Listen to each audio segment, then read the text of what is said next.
अस्सलाम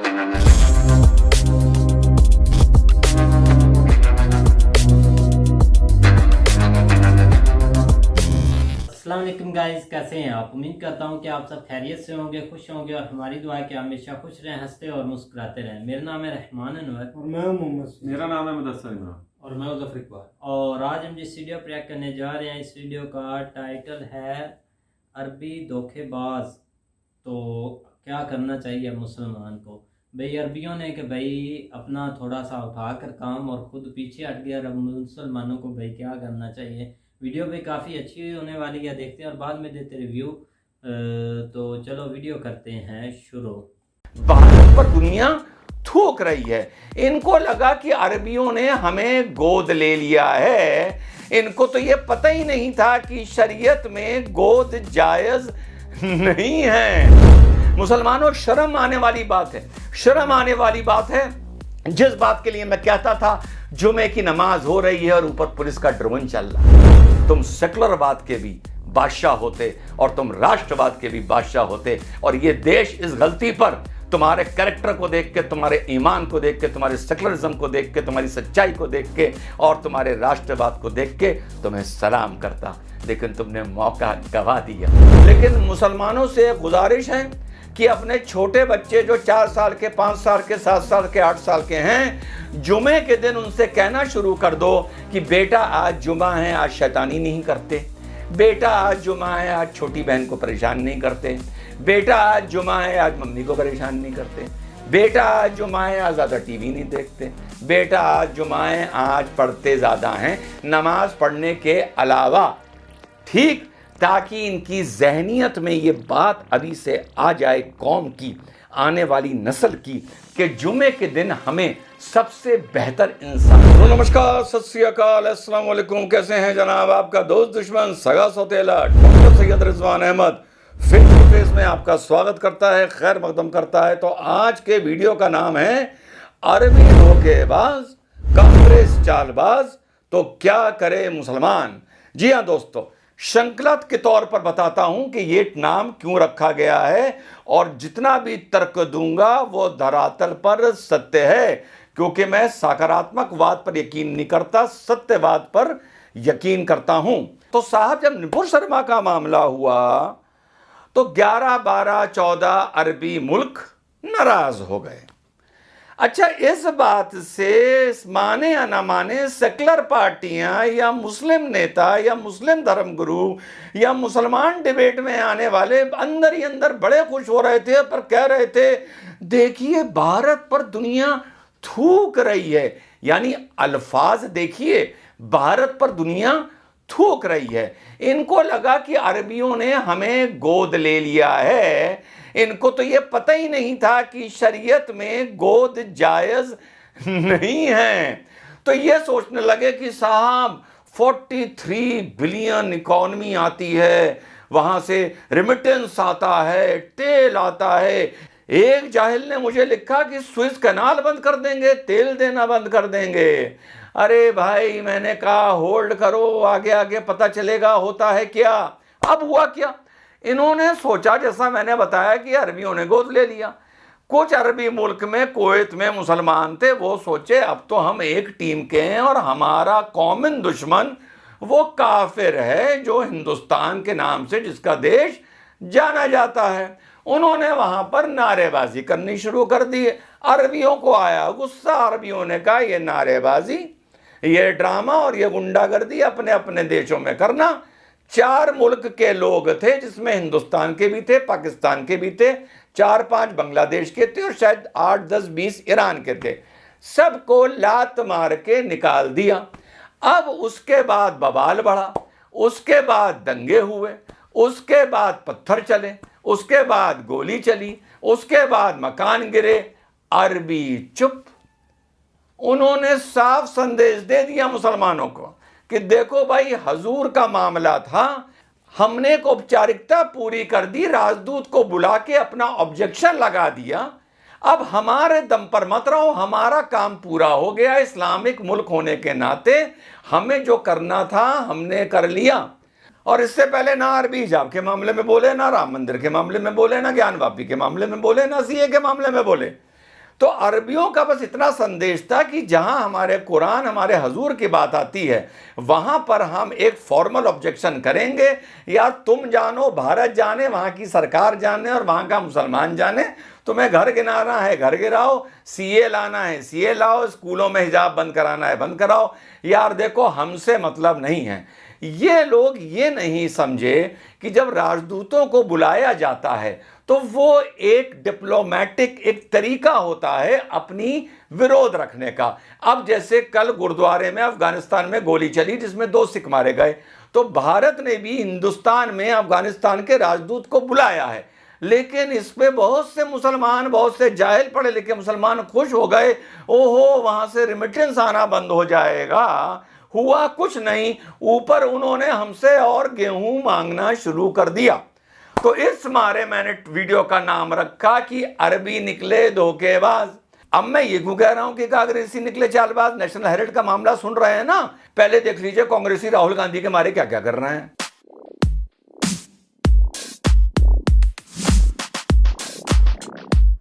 ये तो आप लोगों को सब पता होगा कि कांग्रेसी राहुल गांधी के मारे क्या क्या कर रहे हैं। मुख्यमंत्री दिल्ली आ गए हैं, बवाल हो गया है, गिरफ्तारियां हो गई हैं, धरना प्रदर्शन हो रहे हैं, जुलूस निकाले जा रहे हैं, 25 राजधानियों में निकाले जा रहे हैं। अब यार ये कांग्रेसी तो कहते हैं हम मुसलमान से बहुत प्यार करते हैं, ये कांग्रेसी तो कहते हैं हम सेकुलरिज्म से बहुत प्यार करते हैं, ये कांग्रेसी तो कहते हैं कि भाजपा मुसलमानों के साथ बहुत गलत कर रही है, कहते हैं ना, चलो मान लिया कर रही है। अरे यार मुसलमानों, कांग्रेसियों से ये पूछो कि राहुल गांधी के नाम एक सम्मान आ गया, वो बात अलग है, उन्होंने 50 लाख देकर करोड़ों की संपत्ति के मालिक बन गए, पर मैं उसकी डिटेल में जाना नहीं चाहता, कभी इस पर और वीडियो बना दूंगा नेशनल हेराल्ड पर फिर भी उनको सिर्फ सम्मान आ गया तो कांग्रेसी तिल मिला गए, सड़कों पर निकल आए। मुसलमानों, तुम्हारे हिसाब से कांग्रेस तुमसे बहुत मोहब्बत करती है, भाजपा विलेन है, तुम्हारे लिए ये कांग्रेसी इस तरह सड़कों पर कब निकले? ज्ञानवापी के मामले में निकले, हिजाब के मामले में निकले, सीए के मामले में निकले, निपुर के मामले में निकले? नहीं निकले। तो एक मोहब्बत सगी है और एक मोहब्बत सौतेली है। तुम्हारे साथ सौतेली मोहब्बत है, राहुल के साथ सगी मोहब्बत है, वरना जैसे राहुल के लिए निकले हैं वैसे तुम्हारे लिए भी निकल आते। तुम्हारे लिए बस एक काम किया, टीवी डिबेट्स में आए और तुम्हें भड़काया कि भाजपा मुसलमानों की दुश्मन है और मुसलमान भाजपा से लड़ते रहो। इसलिए आज के वीडियो का नाम है कि कांग्रेस चालबाज। अब आगे वीडियो का नाम है तो क्या करें मुसलमान। मैं बताता हूं साथियों क्या करना चाहिए। कल जुमा बीता, मुसलमानों की नज़रिए से इस इबादत के दिन मुसलमानों के हाथों से या मुसलमानों की तरफ से कोई गलत हरकत नहीं हुई। मुसलमानों, तुम मुझे कहते हो यार तू तो मुसलमानों का दुश्मन है। अगर मैं मुसलमानों का दुश्मन होता तो मुझे तो ये दुआ करनी चाहिए थी कि जुमे के दिन कोई बवाल हो, जुमे के दिन पत्थर चले, जुमे के दिन गोली चले, फिर अगले दिन शनिवार को किसी का मकान गिराया जाए, फिर डिबेट हो, फिर मैं डिबेटों में आऊं, फिर मैं उसके ऊपर वीडियो बनाऊं, फिर ये 15 दिन सिलसिला चले। दुश्मन तो ऐसे ही सोचता है ना। तो मैं इस बात पर क्यों खुश हो रहा हूं कि जुमे के दिन अल्लाह का शुक्र है, खुदा का शुक्र है, कोई बवाल नहीं हुआ। बहुत अच्छी बात है ना। तो दुश्मन तो इस तरह से खुश नहीं होता। और दूसरी बात, मुसलमानों ने इस पूरे मुसलमानों ने निपुर शर्मा के मामले में क्या गलती करी है आगे बताता हूं, लेकिन मुसलमानों से गुजारिश है कि अपने छोटे बच्चे जो 4 साल के, 5 साल के, 7 साल के, 8 साल के हैं, जुमे के दिन उनसे कहना शुरू कर दो कि बेटा आज जुमा है, आज शैतानी नहीं करते, बेटा आज जुमा है, आज छोटी बहन को परेशान नहीं करते, बेटा आज जुमा है, आज मम्मी को परेशान नहीं करते, बेटा आज जुमा है, आज ज़्यादा टीवी नहीं देखते, बेटा आज जुमा है, आज पढ़ते ज़्यादा हैं नमाज पढ़ने के अलावा। ठीक, ताकि इनकी जहनियत में ये बात अभी से आ जाए, कौम की, आने वाली नस्ल की, कि जुमे के दिन हमें सबसे बेहतर इंसान बन के रहना है, हम जो भी हैं। और ये सब पर लागू होता है। हमारे मुंह से कभी गाली निकल जाती है, किसी की बुराई निकल जाती है, चुगली निकल जाती है, गलत बात निकल जाती है। हमें कोशिश करनी चाहिए कि हम जिंदगी में अच्छे इंसान हो, लेकिन जुमे के दिन तो हमें और कोशिश करनी चाहिए कि यार जुमे के दिन अगर हम स्मोक करते हैं तो आज स्मोक ना करें।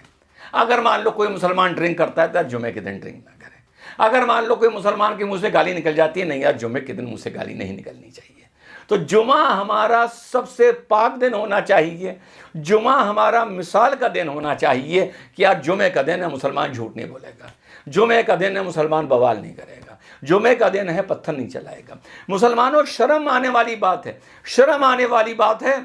जिस बात के लिए मैं कहता था जुमे की नमाज हो रही है और ऊपर पुलिस का ड्रोन चल रहा है, जुमे की नमाज हो रही है और बाहर पुलिस लगी हुई है, नमाजी पुलिस की कतार के बीच से निकल के जा रहे हैं।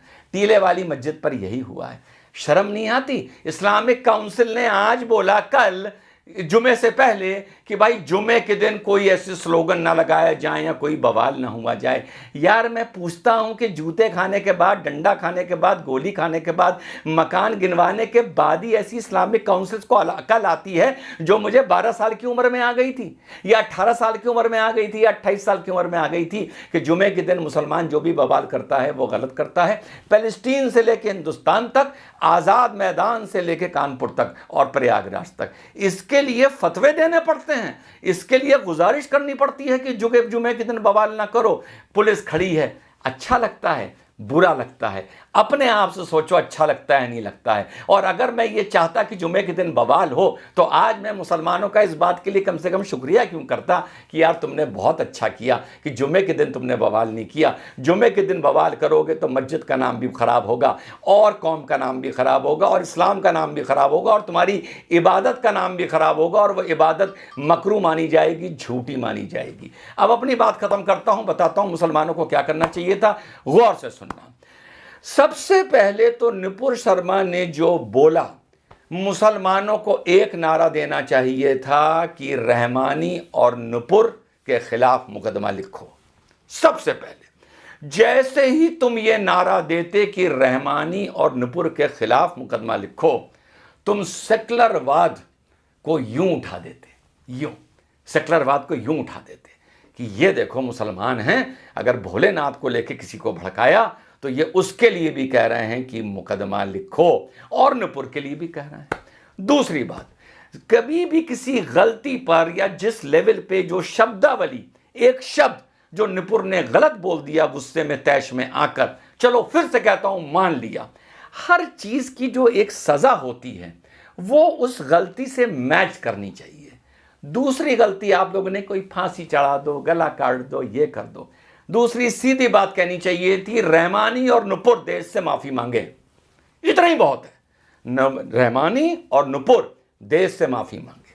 दूसरी बात यह कहनी चाहिए थी, जैसे तुम रहमानी का नाम लेते तुम अपने मॉरलिटी में, अपने एथिक्स में, अपने ईमान में ऊपर आ जाते हैं। तीसरी बात, जैसे ही अरबी मुल्क इंटरफियर करे हमारे किसी ऑर्गेनाइजेशन को या वरिष्ठ नेता को या मौलानाओं को, ये चीज़ पब्लिक प्लेटफॉर्म पर आके अपने ट्विटर के ज़रिए, डिबेट्स के ज़रिए अरब मुल्कों से ये कहनी चाहिए थी कि नबी हमारे भी थे, नबी आपके भी थे। वो एक महिला ने बोला था, हम गवर्नमेंट से उसको सॉर्ट आउट कर लेंगे, ये हमारा अंदरूनी मैटर है, इसमें आप बीच में ना बोलें, जो बांग्लादेश ने बोला। जैसे ही तुम ये बोलते कि ये हमारा अंदरूनी मैटर है, अरबी मुल्क हमारे बीच में ना बोलें, तो राष्ट्रवाद के पायदान पर तुम और ऊपर चढ़ जाते। और चौथी बात, तुम गवर्नमेंट से कहते कि आपको अरबी मुल्कों को सफाई देने की कोई ज़रूरत नहीं है, आप अपने राजदूतों से कह दीजिए कम से कम इस मामले में अगर उनको सम्मन किया जाए तो वो जाने से मना कर दें। हम नहीं चाहते कि भारत की सरकार किसी भी अरबी मुल्क को इस मामले में जाके सफाई दे। अगर तुम ये इतने से सादे सीधे काम कर देते, प्रोटेस्ट करते, शांतिपूर्ण प्रोटेस्ट करते, मुसलमान चाहते तो ब्लैक बैंड बांध लेते, मुसलमान चाहते तो आमरण अनशन पर बैठ जाते, एक सांकेतिक प्रोटेस्ट करते, गंभीरता से प्रोटेस्ट करते और बस इतनी बातें बोल देते, क्या रहमानी नुपुर का नाम एक साथ लेते, अरबी मुल्कों से कहते कि हमारे मामले में इंटरफेयर ना करें और भारत सरकार से कहते कि अरबी मुल्कों को इस मामले में सफाई देने की ज़रूरत नहीं है। तुम सेकुलरवाद के भी बादशाह होते और तुम राष्ट्रवाद के भी बादशाह होते और ये देश इस गलती पर तुम्हारे कैरेक्टर को देख के, तुम्हारे ईमान को देख के, तुम्हारे सेकुलरिज्म को देख के, तुम्हारी सच्चाई को देख के और तुम्हारे राष्ट्रवाद को देख के तुम्हें सलाम करता। लेकिन तुमने मौका गंवा दिया, 2 लोग मर गए, 4 के घर टूट गए, 2000 पे मुकदमे चल रहे हैं, कितने जेल में हैं, कितनी लाठी चली होगी। ये सिर्फ मुसलमानों गलत पोस्ट करने पर, गलत सोशल मीडिया पर, गलत टीवी पर डिबेट करने पर और गलत नेताओं और उलेमाओं और पढ़े लिखे मुसलमान और पढ़े लिखे बुद्धिजीवियों की वजह से है। जय हिंद, वंदे मातरम, खुदा हाफिज। हाँ जी गाइस, तो जैसा कि आप वीडियो देख रहे थे, तो वीडियो का आज का जो टाइटल है वो तो इससे मुझे भी कुछ हद तक ये चीज़ फील हो रही है कि उन्होंने जो टाइटल रखा था ना अरबियों वाला, वो तो भाई बिल्कुल ठीक है, क्योंकि अरबियों ने अब मुसलमानों को आगे तो कर दिया है खैर, लेकिन उसके बाद उन्होंने कोई इनकी बात नहीं ली, मतलब या इनका कोई पता नहीं किया कि वहाँ के मुसलमान भी हैं या उनको हमने भड़काया है, या उन्होंने कौन सा उनके वहाँ के मुसलमानों को कहा था कि आप ये सब, मतलब कि उन्होंने पीछे से एक ये जो मतलब कि आगे बैठे हुए थे जो डिबेट पर आते थे ज़्यादा, आपको पता है सोशल मीडिया का अब दौर है, तो ज़ाहिर बात है अब सोशल मीडिया से वो सुनते हैं। अरबी ना एहतजाज करते इंडिया को कहते तो आपके मुसलमानों ने एहतजाज नहीं करना था? नहीं, वो तो उन्होंने करना था ना, उनको तो कुछ फिर ले इसमें भाई भड़काने वाली क्या उनको बात कुछ है? लेकर, मतलब कि जो भाई जो आगे कर रहे थे डिबेट को, जो आगे कर रहे थे ना, उनकी मैं बात कर रहा हूँ कि देखो भाई, मतलब के पीछे ये से ना उनका- बहुत सेंसिटिव मामला होता है, इसमें बोलने से पहले बड़ा सोचना पड़ता है कि ये जो हमारे प्रॉफिट की करते हैं, जो भी गुस्ताखी करते हैं, मतलब कह लो कि इस मामले पे बोलना जो है ना वो बड़ा कह लो कि सेंसिटिव होता है। ये सिर्फ ये नहीं कि मुसलमानों के लिए है, मेरे ख्याल में इसको जो फ्रीडम ऑफ स्पीच कहते होते हैं इंटरनेशनल वाले के, जी ये फ्रीडम ऑफ स्पीच होनी चाहिए, आप जिसको मर्जी जो मर्जी कहते हैं। हमारा मौक़िफ़ हमेशा से यही रहा है कि चाहे वो सिख का कोई बड़ा है, चाहे वो हिंदू का बड़ा है, मुसलमान का है, ईसाई का है, यहूदी का है, हर मज़हब वाला का है, जो है उनके अपने जो कह लो कि हैं प्रॉफिट हैं, उनके जो बड़े हैं, उनको आपको कोई बात ऐसी नहीं करनी चाहिए जैसे जिससे उनके दिल को ठेस पहुँचे, जिससे उनको बुरा लगे। ठीक है, तो अब इंडिया के अंदर जो भी हो, क्योंकि इससे पहले ये जो कुछ भी होता था वो होता था यूरोपियन कंट्रीज में, इंडिया में ऐसा पहले कभी नहीं हुआ, या एशियन कंट्रीज में कभी नहीं हुआ। ये नीदरलैंड में, डेनमार्क में इधर सुनना, उसकी बेस पे पूरे कह लो कि मुसलमान कंट्रीज में एहतजाज होते थे। पहले भी उन कह लो कि उन कंट्रीज के सफारतकारों को बुला के ये समन दिए जाते थे एहतजाज वाले। ये कोई इंडिया के साथ पहली बार नहीं हुआ है। इवन पाकिस्तान के अंदर तो खैर हालात बहुत ही ख़राब हो जाते हैं कि सफ़ीर को निकाल दो, कंपनियां बंद कर दो, ये वो कर दो। ठीक है, तो अब जो अरबी कंट्रियों ने किया वो बिल्कुल ठीक किया, इसमें कोई नहीं है। उन्होंने एक इस्लामिक स्टेट से ज़ाहिर है, सबसे पहले फ़र्ज तो यही है कि आपका जो है नबी से बढ़कर कोई नहीं है, उन्होंने किया है।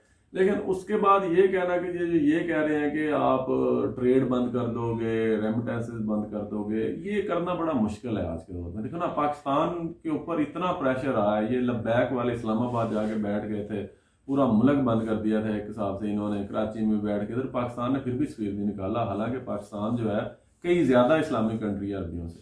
ये एक मुल्क के लिए बड़ा मुश्किल होता है, आप कह लो कि ट्रेड बंद कर दो या आप सफीर को निकाल दो, क्योंकि आपने मुल्क भी चलाना है। ठीक है, हाँ, आपको इंटरनेशनली फोरम पर इसकी लड़ाई करनी चाहिए, इसके बारे में आगाही देनी चाहिए अवाम को, बाकी कंट्रीज को। जैसे इमरान खान ने किया, उसने वो अक़वाम मुत्तहिदा की तकरीर में किया और उसके बाद जो है अक़वाम मुत्तहिदा ने इसको माना भी और इसको अब कह लो कि इम्प्लीमेंट भी करवा रहे हैं, और बहुत कम हो गया है।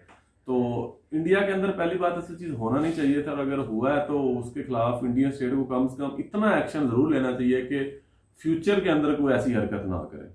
अब मुझे नहीं पता अभी तक उसको क्या सजा दी गई है या क्या किया यार, अरब ममालिक ने ये स्टेटमेंट दी थी कि आप ऐसा ना करें, तो इससे पूरे इंडिया में एक ऐसा माहौल क्रिएट हो गया था। ये नहीं कि लोगों पर, उनकी हुकूमत पर, उनकी गवर्नमेंट पर, हाँ, तक कि किसी इंडियन ने ऐसा स्टेटमेंट नहीं दिया कि हम कतर से बाइकाट करते हैं या ऐसा। ये ऐसे एक उन्होंने ट्रेंड चलाया है। अब जो फेस उधर प्रॉब्लम वो कर रहे हैं ना, जो उधर रह रहे हैं अरब ममालिक में, सऊदीया में, दुबई में, कुवैत में, उनको जो फेस प्रॉब्लम हो रही है वो इधर इंडिया को तो नहीं ना हो रही, क्योंकि उधर जो भी काम करते थे उनके जो आप कफील समझ लें, उन्होंने उनको निकाल दिया। अब वो बेचारे आ जाएंगे इंडिया में, एक आधा नहीं, काफ़ी लोग उधर से उन्होंने निकाल दिया। इस पर क्या असर पड़ेगा? उन पर ही पड़ेगा ना जो इंडियन उधर से निकले हैं। तो लिहाजा इस बात से परहेज करना चाहिए, क्योंकि ऐसी स्टेटमेंट देने से, किसी के मज़हब को टारगेट करने से, और अगर किसी उसने भी टारगेट किया तो उसको भी सज़ा दे, इसको भी सज़ा दे।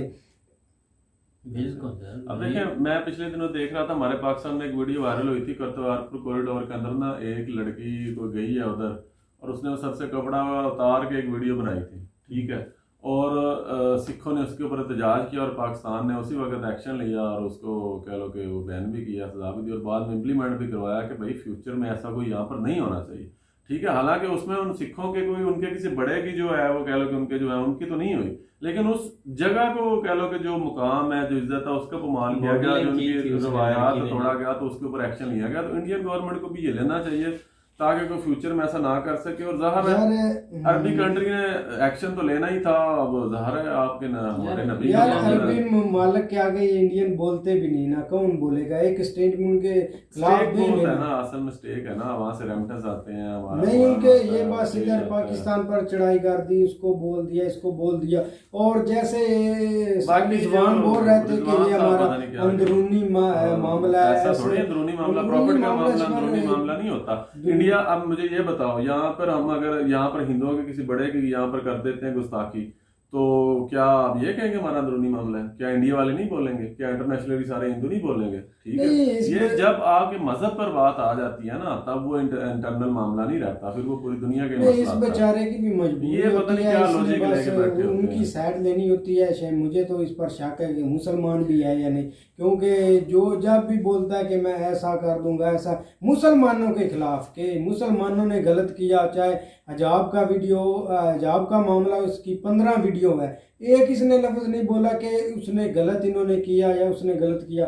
हाँ, जा करके मुसलमान ने गलत किया, मुसलमानों को ही ऐसा होगा, तो जारी बात है, ये सबको पता है कि मुसलमानों के साथ ही ऐसा होगा, क्योंकि जुल्म तो उधर कश्मीर में भी होता है, इधर मुसलमान जो इंडिया में रहते हैं उधर भी होता है। क्योंकि अब जो अग्निपथ का मामला है, उन्होंने पुलिस वालों के सर भी फोड़े हैं, उनके ऊपर पथराव भी किया है, किसी एक हिंदू का उन्होंने घर जाकर गिराया है। चाइना इतना घुस इधर अंदर आ चुका है, आपके ज़मीनों पर कब्जा कर लिया, उधर किसी ने बलडोजर चलाया, किसी की में इतनी हिम्मत नहीं होती। बेचारे जो भी हाँ जाया करके मुसलमान ऐसे हैं, उधर मुसलमानों के घर तोड़ दिए या किसी और के तोड़ दिए।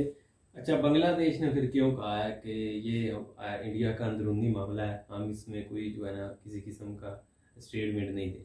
क्या वो मुस्लिम कंट्री नहीं है? इंडिया बांग्लादेश में सबसे बड़ा एहतजाज हुआ तो है, और कैसे? कौन सा एहतजाज तो किया है ना, लेकिन ऑफिशियली तो उन्होंने यही अनाउंसमेंट किया है ना, क्या किया उन्होंने ये कहा है कि उनका जो है ना वो अंदरूनी मामला। यार उनका ये अंदरूनी मामला ये कैसे है? अगर वो प्रॉफिट के बारे में ऐसा बोलते हैं तो मुसलमानों की दुनिया में सबसे बड़ी तादाद है मुसलमानों की। अच्छा, अब आप क्या कहते हैं, उसको कत्ल कर दे, फांसी की नहीं, सजा कत्ल नहीं दे करना दे, फांसी नहीं, मेरे भाई मेरी बात सुने, उन्होंने फर्स्ट ऑफ ऑल इसको क्या किया, वो एक बीजेपी की मेंबर थी, उनकी पार्टी की थी, उसको जो है ना वहां से उन्होंने निकाला। साथ ही जो जहाँ पे जिस जगह पे वो नौकरी कर रही थी वहां से उसको जो है ना उन्होंने निकाल दिया। ठीक है, तीसरा थर्ड क्या हुआ कि उसके खिलाफ कोर्ट में जो है ना वो एक केस चल गया। तो यार केस तो चलने हैं, केस पर अमल दरामद कब होगा? इतने केस पेंडिंग में पड़े हुए हैं। केस एकदम कहाँ मुझे दिखा दो, किसी हिस्ट्री में दिखा दो कि कौन सी अदालत एकदम फैसला करती है। हाँ, मुझे हिस्ट्री में दिखा दो कि मुसलमानों के हक में फैसला उधर हुआ है इंडिया में। आप भी कोई हिस्ट्री में हमें दिखा दो ना। असल में वही उनका कंसर्न यही है ना कि कोर्ट में केस चला गया तो वो बस ये होता है कि वो डिलेइंग टैक्टिक्स है। डिलेइंग, जब मामला ठंडा होगा तब तक वो कुछ भी। बाबरी मस्जिद का केस कितने साल चला इंडिया में? 24-25 साल। उसके बाद क्या हुआ है? उसके बाद इंडिया के हक में, हिंदुओं के हक में फैसला हुआ। तो यही है ना कि अब फैसला होना टाइम नहीं होता कि पूरी दुनिया को पता चले हाँ भी इंडिया ने एक्शन लिया है। यहाँ पर अगर पाकिस्तान के अंदर किसी चीज का फैसला लेना हो रात पारम भी यार, आपको जो भी हो ना, मतलब कि आप मजहब को तो नाना टारगेट करें, इतना गुस्सा तो आप हम पर अटैक कर दे। ऐसे ही है ना, अगर गुस्सा निकालनी है तो अटैक कर दे। यार ऐसी कुछ नहीं होती। तो उम्मीद करते हैं कि गाइस आपको वीडियो पसंद आएगी। अगर पसंद आए तो लाइक सब्सक्राइब जरूर कीजिएगा, कमेंट में अपनी राय का इज़हार जरूर कीजिएगा। अल्लाह हाफिज़।